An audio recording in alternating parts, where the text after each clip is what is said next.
Hi guys, I'm Teacher Prix and I'm going to help you talk to anyone, anywhere, anytime in English.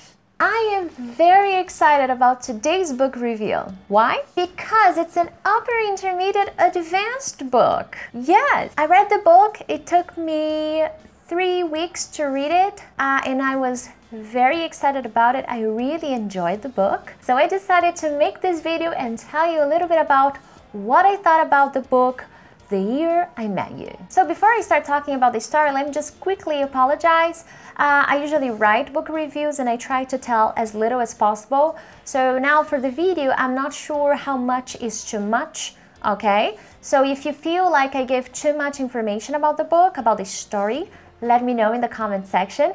But if you feel like, no, that was great, you just gave enough to make me curious about the story, let me know as well. Alright? You know, at first, I looked at the title, The Year I Met You, and I thought, well, another romantic story revolving around the dream guy and the girl who's finally happy, and they're gonna get the finally happily ever after, blah blah blah, and I was like, oh no, I don't want that. Well, I'm not judging this kind of story. I myself read romantic stories, but that was not my goal at that moment, okay? I didn't want to read a romantic story.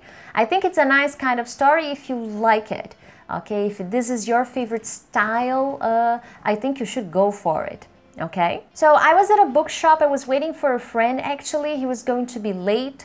So I decided to look around, you know, and see if I could find something to read. That's when I found this book, The Year I Met You, and I decided to give it a shot and see if I would enjoy the first chapters. To my surprise, I read nearly half of the book in one day, in a few hours, waiting for my friend, who was very late actually. So I decided to get the book. I got a digital copy. It was great. Best decision ever. As I said, I was worried about the book being just a romantic, sweet and spice kind of story, but I was wrong. It was completely different. I expected something and it was something completely different, and for that I was very happy. So this book was written by Cecilia Ahern. I'm not sure if I am pronouncing her last name correctly. I will leave a link in the description so you can get her book, you know, a few places where you can buy this book.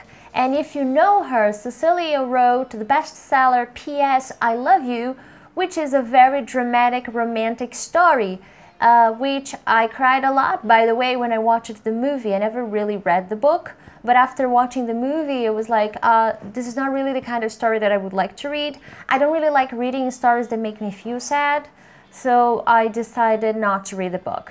So that's why, on top of that, on top of the title being already a little bit, oh, okay, it's romantic story coming our way, I was worried because it was written by Cecilia, who is very famous for really nice romantic and dramatic stories.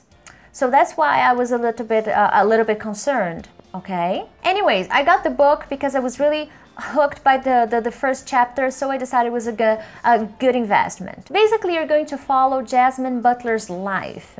And the nice thing about Jasmine is that you can relate to her. You know, she's not far from reality. The things she goes through are things that you may go through. That's why I like her. She's a workaholic, she's very busy. Work is her #1 priority, okay? So she pretty much doesn't have time for anything else. However, she's okay with that. She's okay with not having time. But what happens when the one thing that keeps you up and running all of a sudden is taken away from you and you are forced to do anything but work? That's why I like this story. I like this book because it made me wonder, what if I am forced to stop working? And not because of health issues, okay? This is not about health. So she didn't stop working just because she got sick. That's not part of the story, so don't worry about that. But it made me wonder, as I was saying, what if I have to stop working? What would I do? What if I had to stop? What would I do? How would I feel? How would I deal with that? These were questions that were popping up in my head every time I read a page or two. And that's why I liked this story. It was intriguing because I was able to relate to what she was going through. And at first you may think, oh my God, stop working, and not because of health problems. Well, I'm going to enjoy life. I'm going to do everything I wanted to do. I'm going to get new hobbies. I'm going to take up new courses. I'm going to travel, see my friends, spend time with my family. But what happens when all you have is free time, while your friends, your family, everyone around you is moving on with their lives, except you? So in the book, Jasmine is forced to deal with other aspects of her life that she had been postponing for as much as she could. Now that she's got so much free time, she's gonna be able to deal with this, get to know her neighbors, and even start a gardening project. The title, in my opinion, The Year I Met You, is a little bit misleading because it makes you think that the story is basically about meeting someone special. You know, that was my first understanding of the title. Oh, the year I met you, so she met someone, lucky girl. But it's not exactly the main point of the story. That's why I wouldn't say that it's just a romantic and dramatic story. It's not. Now, I'm not gonna give you spoilers. Does she meet someone or not? Maybe. You're gonna have to read it to find out. Now, you are going to learn a lot of vocabulary, expressions, phrasal verbs, and complex grammar structures. That's why I recommend this book for intermediate, upper intermediate, and advanced speakers, okay? Because due to the amount of vocabulary you're going to be reading in this story, the book can be overwhelming if you were not a strong intermediate student. If you're a beginner, this book is going to be hard. It's going to be too challenging. It's not going to be ideal for you to improve your English. Quite the opposite. It's going to make you frustrated because it's going to be challenging, okay? Too challenging for you. So that's why I recommend this book for intermediate, upper intermediate, and advanced speakers.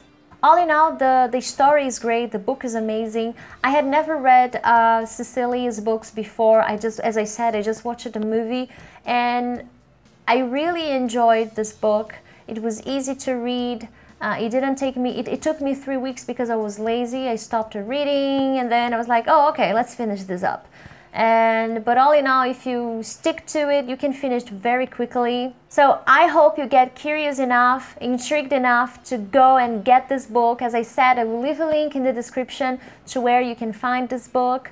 And definitely, it's a good book for you to have as an English speaker. If you're trying to improve vocabulary, if you're trying to see more grammar in context, this is definitely a good book for you. Question of the day.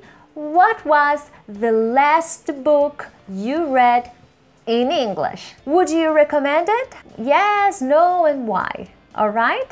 Leave your answer in the comments and I would definitely read it and maybe read the book too and do a review for this book here in my channel. Don't forget to share this video with your friends and click on the like button, okay? And subscribe to my channel. Thanks guys, and I'll see you next time.